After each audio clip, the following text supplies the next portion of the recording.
আমি আপনাকে নিয়ে অনেক গর্ব করি। আমি আপনার একজন অনেক বড় ফ্যান। আপনার ছবি দেখেছি এবং আমার অনেক অনেক অনেক গান আপনার লিপে গেছে ছবিতে। আমার খুবই ভালো লাগতো আপনার জন্য যখন আমি কোনো গান করতাম। আমি কিন্তু ভীষণ ভক্ত ওনার। আমাকে আপনার সম্বন্ধে কিছু বলতে বলেছে, তার আগে আপনাকে অনেক অনেক এই দিনের জন্য অনেক শুভেচ্ছা, অনেক ভালোবাসা, অনেক অভিনন্দন।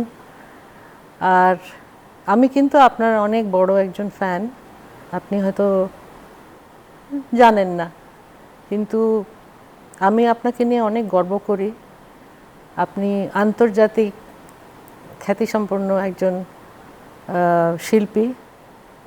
আমি খুব প্রাউড ফিল করি যে আমাদের দেশে আপনি বাইরে কাজ করেছেন, দেশের বাইরেও কাজ করেছেন, দেশে কাজ তো অনেক করেছেন, আর অনেক পুরস্কারও পেয়েছেন আপনার এই কাজের জন্যে, কাজের স্বীকৃতি হিসেবে। কিন্তু আমি মনে করি যে এই পুরস্কার ছাড়াও আপনি কিন্তু আরও অনেক কিছু পেয়েছেন। বিশেষ করে কোটি কোটি মানুষের ভালোবাসা পেয়েছেন এবং তার মধ্যে আমি একজন। আমি আপনার একজন অনেক বড় ফ্যান। আপনার ছবি দেখেছি এবং আমার অনেক অনেক অনেক গান আপনার লিপে গেছে ছবিতে। আমার খুবই ভালো লাগতো আপনার জন্য যখন আমি কোনো গান করতাম। আপনার ব্যবহার, আপনার আচরণ, মানে সবার সঙ্গে আপনি যেভাবে মেলামেশা করেন, এটা সত্যিই আমার কাছে ভীষণ ভালো লাগে। আর সবসময় আপনার মুখে একটা হাসি দেখি, এই জিনিসটা আমার ভীষণ ভাল লাগে। দেশে বিদেশে অনেক কাজ করেছেন।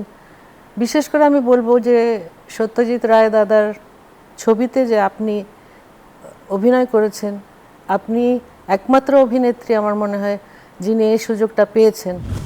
মনে হয় না, আসলেই তাই।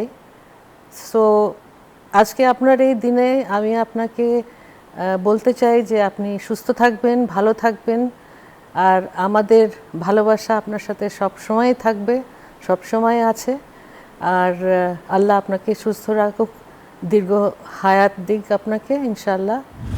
অনেক অনেক আজকের জন্যে, আপনার জন্মদিনের দিনে অনেক শুভেচ্ছা। আবারও বলছি, ভালো থাকবেন। কি সুন্দর করে থ্যাংক ইউ সো বললেন। মাচ। উনি এত সুন্দর কথাগুলো বললেন। আমি কিন্তু ভীষণ ভক্ত ওনার।